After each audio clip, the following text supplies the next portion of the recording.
What's going on, guys? Up the Irons week continues with the second and final release that Iron Maiden had with Paul Di'Anno, which was entitled Killers. Now, as I said before in my Iron Maiden self-titled review, between the two Di'Anno era albums, I actually tend to enjoy this one a lot more than I do the self-titled debut. And this one actually caused a little bit of back and forth, a little bit of debate amongst a lot of my subscribers, a lot of my fans, whatever. But I'm actually here to defend the reasons why here on this video, as well as let you guys know who might not know what Killers is all about, just exactly what it is all about. Killers is, of course, Iron Maiden's second release. It was coming off of the hotbed that was the self-titled release. And Killers actually really spawned a real classic structure for this particular band. It was considered to be, at the time, a sophomore slump, because a lot of people and a lot of critics adored the self-titled release. However, whenever you take a look at it, more people will actually seek out Killers today than they will the self-titled debut, which is something that's one of those great catch-22s that you find in music, where a lot more people have appreciation for one album. However, the album that doesn't get nearly as much appreciation is the one that's sought out more. It happens, believe me. I'm sure there's plenty of other cases that I could bring up. However, I don't feel like brain cramping myself right now in the middle of a review. But now let's take a look at some of the songs that really make Killers the album that it is. These are songs such as Wrathchild, which is a song that's been covered by Bruce Dickinson, and many people actually say that his version of the song eclipses Paul Di'Anno's with relative ease. Murders in the Rue Morgue, which is another song that's a staple. Another Life, Genghis Khan, the title track Killers, Purgatory, and Drifter are some of the more popular tracks on the album. Of course, there is the introduction, The Ides of March, that I passed up. There's Innocent Exile, which is another very good song. Prodigal Son, Twilight Zone, being the others that were not mentioned. Now, once again, kind of like the debut, this is a shorter release. It's one that doesn't exactly span a long, big gap of time as the releases that would be after this will really come to be accustomed to. A lot of fans become very accustomed to a lengthy Iron Maiden release, and it's a longer and more enjoyable experience. However, what they were able to achieve very, very quickly in just 11 tracks is actually quite remarkable as well. Now, you're not seeing as much of a styles clash or a styles or identity search or an identity quest on this particular record. In fact, you're seeing more of a well fine-tuned identity right here on this particular release.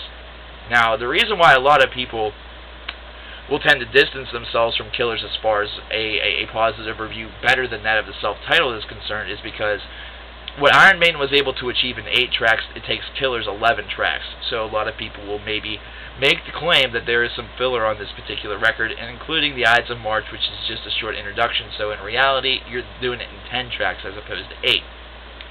However, it's something that really needs to be remembered that sometimes whenever you have a hardcore identity and you're in the studio and you have a lot of great songs, which they did on Killers, really from start to finish, each one of these songs does have a particular identity, a particular purpose, and is very strong in its own regard. It's very difficult to eliminate these tracks, especially whenever you consider the fact that you're only operating right now on a 40 to 45 minute long window.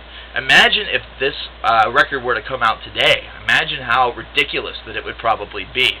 It would no doubt not have 11 tracks based on the fact that you could go all the way to 80 minutes with ease now with the compact disc formula. It may not be 11, it may be closer to 15 or 16. Either that or some of these songs might be extended. There might be a great amount of differentiating between these songs. You never know. It's something that's kind of one of those enigmas of the ages.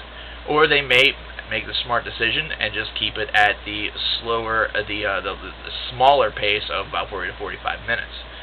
Now, musically, you're seeing this band actually fall in line a little bit more with the new wave of British heavy metal style, which is something that they are definitely at the forefront of, along with other bands such as Samson, which was previously, of course, Bruce Dickinson's band before he joined Iron Maiden with the next album, Number of the Beast, and a lot of other bands along that same vein, such as Diamond Head and Budgie. Now, you have to remember that whenever Iron Maiden, should I say, were releasing their second release, a lot of people had heightened expectations after hearing the self-titled debut. They really wanted to see where this band was going to go from here. And they actually got their answer. They got the answer that they're really going to define a little bit more of a style, and they're really going to define themselves as a really important group of this particular time frame. And you don't really fully see the trademarks that Iron Maiden became known for in the middle to late 1980s as much on Killers and Iron Maiden as you will in the albums that follow. However, you can sort of see these staples coming into fruition. They're really starting to be infused into the style. The trademark basing, the trademark trade-offs of the guitar beats. You know, you have Clive Burr drumming. You have it's a fantastic formula, and what you actually have is a lot of electricity. And that's the one thing that Iron Maiden actually had above a lot of other groups, and it only became more electric with the addition of the air raid siren Bruce Dickinson for the next album, Number of the Beast. However, whenever you have a band that has this much electricity on stage, their live shows are electric. And of course, they already have really illuminated and really brought to the table the idea of a mascot appearing on every single album cover, that of course being Eddie. The earliest incantation of Eddie on the regular Iron Maiden self-titled release was something that was very kind of decayed, something that was very rough. You see it a little bit better on Killers. In fact, you see him actually playing the killer with the hatchet in hand, with blood dripping off of the hatchet. And this is where the Eddie phenomenon really continued and really started to take off.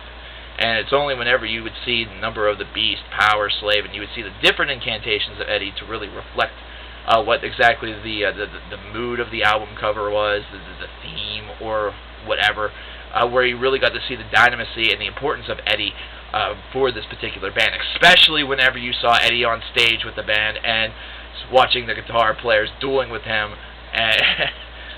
Just a great, great experience. If you've never seen Iron Maiden live, this is something that they still do to this day. However, Killers is an album, I have to say, I do enjoy it a little bit more than the self-titled debut. Not very much, though. 8.25 for the debut, 8.5 for Killers. I love Wrathchild. I love the Di'Anno version. I'll be honest with you guys. I love Bruce Dickinson's version as well, but Di'Anno just has something very raw and very gritty about him. It's a really fantastic opener.